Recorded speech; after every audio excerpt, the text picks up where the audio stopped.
Então, boa tarde. O meu nome é Jacques Tileme. Hoje eu estou bem feliz para falar sobre um momento que já aconteceu na minha vida. É uma história, mas na verdade eu particularmente vou chamar essa história de o pior momento da minha vida. Igual todo mundo, cada ser humano já conheceu um bom ou um momento bem ruim na sua vida. Hoje eu vou explicar o meu momento. Eu posso dizer que o pior momento da minha vida é o dia da minha viagem. O dia que eu ia deixar o meu pai, a minha família, minha mãe, os meus amigos lá no Haiti para viajar e vir pelo Brasil.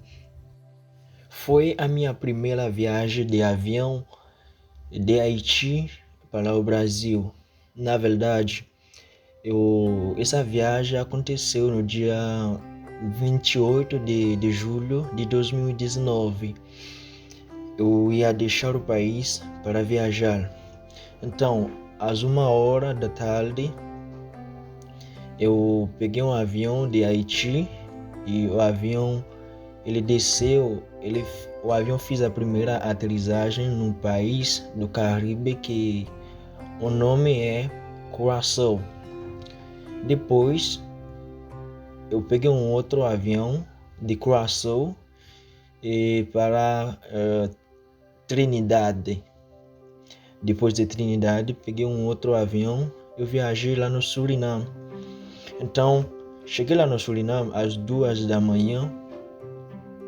Daí eu ia passar 18 dias lá com um amigo e o meu primo também, até que eu espero a minha última voo para chegar aqui no Brasil. Então, esse momento eu fiquei bem triste, porque lá no país onde eu cheguei, lá tinha só um povo negro e também misturado com como o povo chinês também. É igual aqui no Brasil, é uma miscigenação. Essa mistura vem de várias etnias lá nesse país. Eu cheguei lá, fiquei bem triste todo dia, porque eu não tinha conseguido falar. A gente estava falando uma língua quase chinesa, somente é uma mistura de chinês e neerlandês. Daí eu não tinha conseguido entender quase nada. Depois dos 18 dias, eu comprei uma passagem do aeroporto de Paramaribo, de Suriname. Eu viajei lá no Guiana Francesa. Depois eu peguei um outro avião para chegar lá no Roraima, principalmente numa cidade da fronteira que é Boa Vista.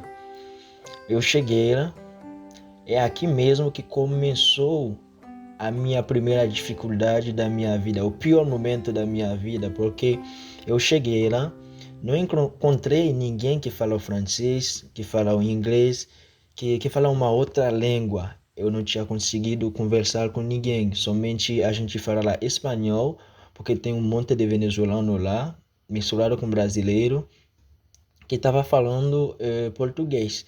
Então, como que o Brasil é o primeiro, é o único país da América que fala o português, eu também, era pela primeira vez que eu estava fazendo o conhecimento com essa língua. Então, eu tinha muita dificuldade. Me lembro que quando eu cheguei lá no Manaus, depois de Boa Vista, eu peguei um outro avião para Manaus. Cheguei lá no Manaus, aí o moça ela chegou bem perto de mim e falou: boa tarde, Jacques. Seja bem-vindo sobre a terra brasileira. É a pátria amada. Mas eu fiquei olhando porque eu não tinha conseguido entender nada. Ela estava falando português. Ela me pediu se eu não entendo nada, mas eu fiquei olhando. Somente eu falei não. Depois cheguei lá e a moça me mostrou uma outra moça. Então eu consegui falar o inglês com ela até que eu cheguei aqui no Chapecó, mas fazer a minha integração na sociedade brasileira e ficar acostumando uma coisa bem difícil. Fico sempre com dificuldade de falar o português, saudade da minha família, da minha mãe. É para mim o pior momento que já aconteceu na minha vida.